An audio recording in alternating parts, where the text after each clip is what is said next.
Mais um hóspede na casa.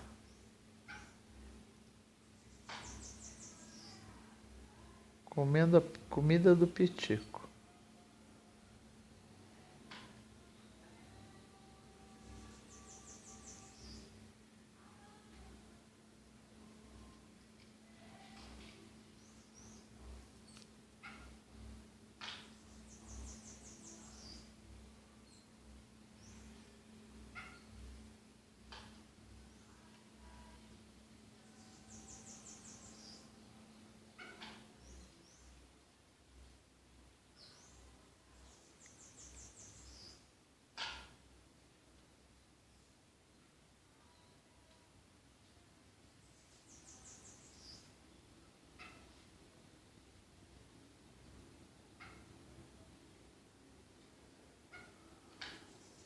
Olha que fome!